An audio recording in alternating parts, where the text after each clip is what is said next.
Well, I was in the store the other day and decided to pick up Pro Wrestling Illustrated, the PWI 500. I don't know about you. I remember when I was a kid, wrestling magazines were popular. So like just like during the '90s, I used to subscribe to the WWE magazine, WCW, and actually for a short time I subscribed to Pro Wrestling Illustrated. It was just a treat, each month when you went to your mailbox and you had a wrestling magazine. So that was kind of like I used to look forward to that. Wrestling magazines nowadays are not popular at all. You really, I mean, I'm really surprised I saw this in the store. This is probably, I think Pro Wrestling Illustrated is probably one of the only wrestling magazines that's still out there that you can purchase. I know Bill Apter, they have a magazine or something. He's a part of a new wrestling magazine that's out. I think it's based in the United Kingdom. So but I think it's going to cost a lot of money on the newsstands. But that's a new one out there. The problem with wrestling magazines is because the storylines on TV go so quick. I mean, the magazines can't really keep up with it. But I always liked looking. I always looked forward to getting the PWI 500 where they rank all the wrestlers. Basically, the ranking starts from like July. I think they said. We'll look at it. But first, as you can see, the number one is John Moxley. Thoughts on that? I mean, seeing how WWE is so unpopular nowadays, we're smart to get an AEW guy in there. I think it was either going to be like John Moxley or Chris Jericho. I think it's good marketing because I think that you gotta understand, like, only hardcore wrestling fans are going to really buy this magazine. So like, of course, a lot of hardcore wrestling fans are like fans of AEW. So of course, and then also another thing is, of course, John Moxley spent so many years with WWE as Dean Ambrose. He's probably one of the most recognizable guys on the AEW roster. So he's familiar with some of the fans, especially like, oh yeah, I remember him. He was Dean Ambrose. So that's another kind of good like marketing thing. So let's go through like uh, who was number one. Okay, so the rankings here. So they basically the valuation period, it ran from July 1st, 2019 through June 30th, 2020.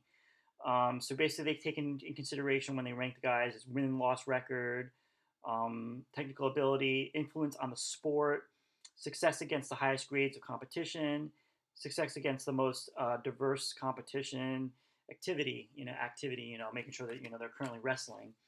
So basically, here we go. So this is basically the top two. I'm not going to go through everybody, but I'll just give you like who the top like couple people are.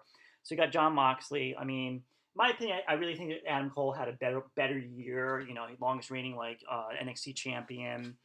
Uh, Basically, last November when he was like on Raw, he was on Raw, SmackDown when they were building up the Survivor Series. He had matches against Dan O'Brien and Seth Rollins, and I believe he won all those matches. The only problem is I don't think, when we go back to like marketing the magazine and selling the magazines, I don't think Adam Cole is well known compared to like John Moxley.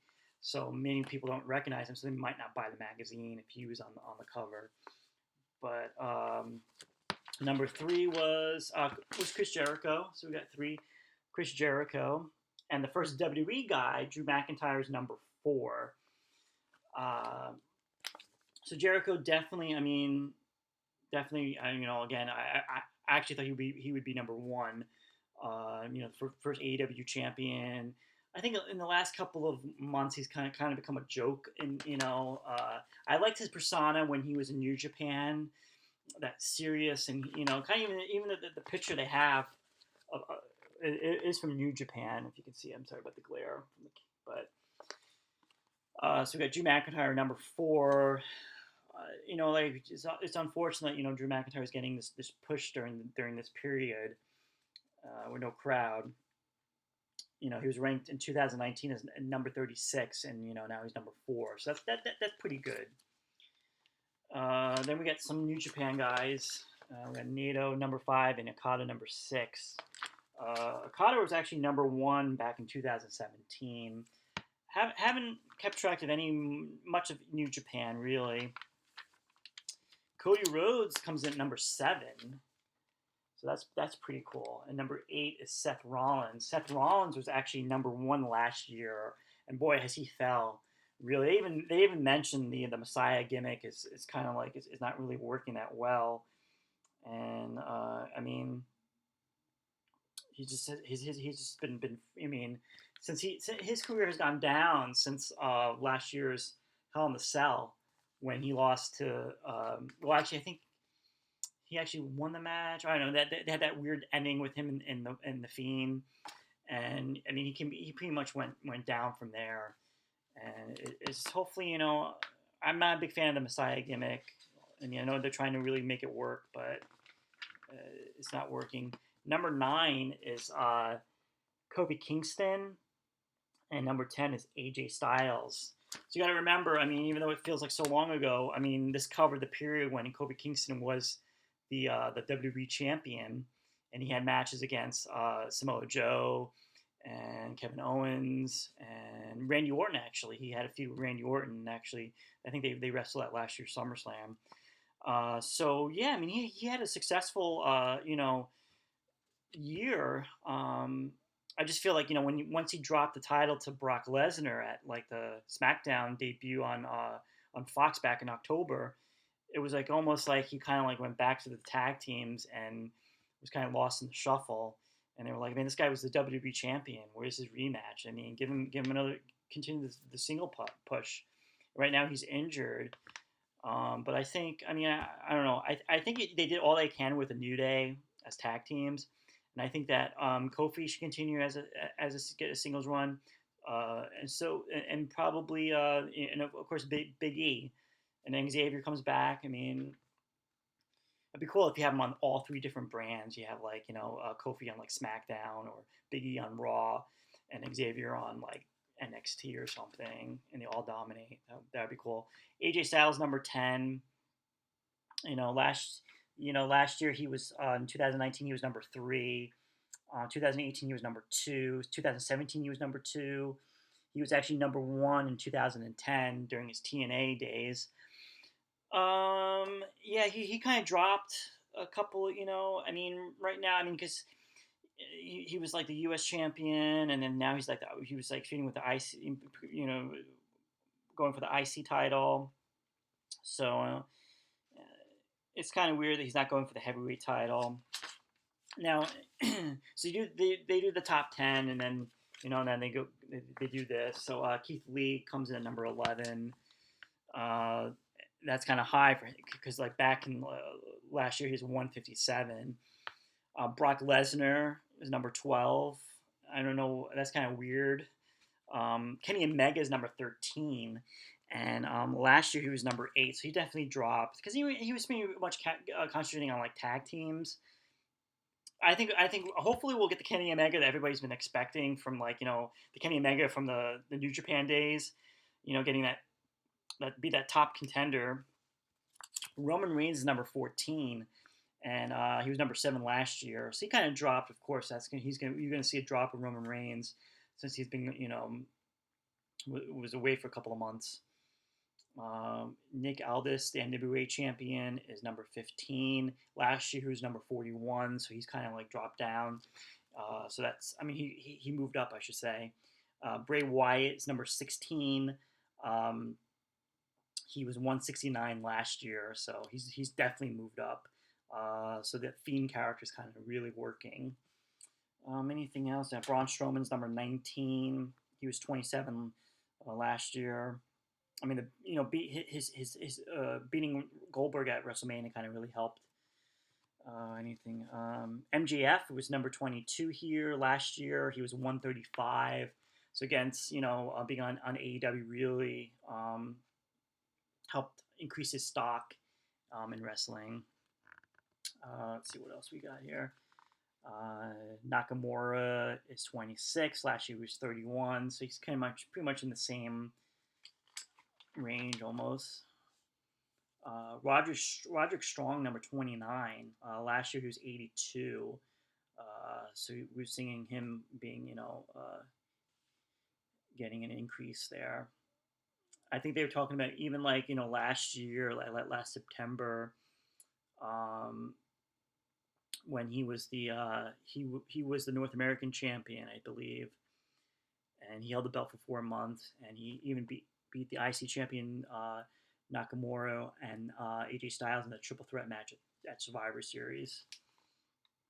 Dan O'Brien, number 32, and that's a big drop for Dan O'Brien because last year he was number 2, and I mean I don't know, it's weird. I mean they turned him heel, and it was something different, and all of a sudden like they dropped his heel gimmick because the Fiend needed someone to feud with. So okay, we're gonna turn you babyface again, and he's been off and on with TV. It gives me like an impression like he doesn't really like care anymore. Or I mean, I know Bree had another kid, but I feel like he's not really in it anymore. He doesn't really care. Like maybe he just only wants to do this part time. The days. I mean, I don't think we'll ever have the Daniel Bryan push of like 2014. I really hope that his heel run would have been a little bit longer. Finn Balor's number 35 last year. He was number 19. He's back in NXT. He's the NXT champion right now. But we'll see what happens with how the rest of the year turns out with him. Kevin Owens, number 37, number 40 last year. He's kind of in the same range right there. Kevin Owens needs to turn heel. I don't know why they have him as a babyface right now when I think they really need strong heels. I just feel like he's just like they're just wasting Kevin Owens. I mean, come on. I'm not going to go through everybody, but let's see what else. Rey Mysterio is number 43. Last year was number 53. Bobby Lashley was 44. Last year he was number 30, so he's kind of like went down. Randy Orton, the number 4, he's ranked 48 here, and last year he was 38. So yeah, they got Oh yeah, the Young Bucks. Matt Jackson is ranked 73. Last year he was 75. Nick Jackson is 75. Last year he was 76. So they're pretty much in the same. I mean, they're more of a tag teams than singles. All right, now you want to. Who else? Orange Cassidy is number 84. And last year he was 224. So again, being on AEW is really helping a lot of guys get notice. Big drop for Jay Lethal. He's 86. Last year he was number 16. So that's a big drop, And and also because Ring of Honor wasn't doing any shows. After March they didn't really do anything. So and The Miz, 87. Last year was number 35. Right now he's with. I remember when The Miz was really hot when he was the IC champion. He was a strong heel, and I mean now they even put it here that he's with Morrison. They seems too bad Miz and Morrison seem content as impractical jokers on SmackDown instead of being really serious. So that's I agree with that. Jungle Boy, number 93. Last year he was in 280. Again, AEW is really helping a lot of guys get notice. Yeah.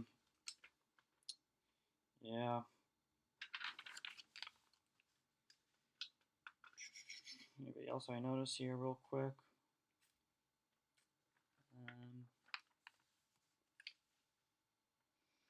I guess I'll tell you who the last guy was. Number 500. Maybe this guy will be a star in a couple years.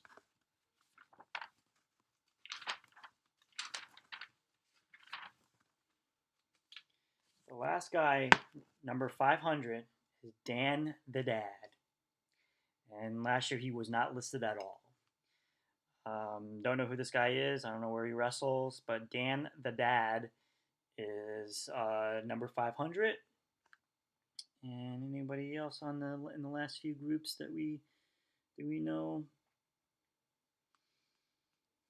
No, I think that's that's it. Here's a quick thing. I don't know if you guys can see it, but here's like kind of like a quick view of the rankings right there. And I apologize going with the light.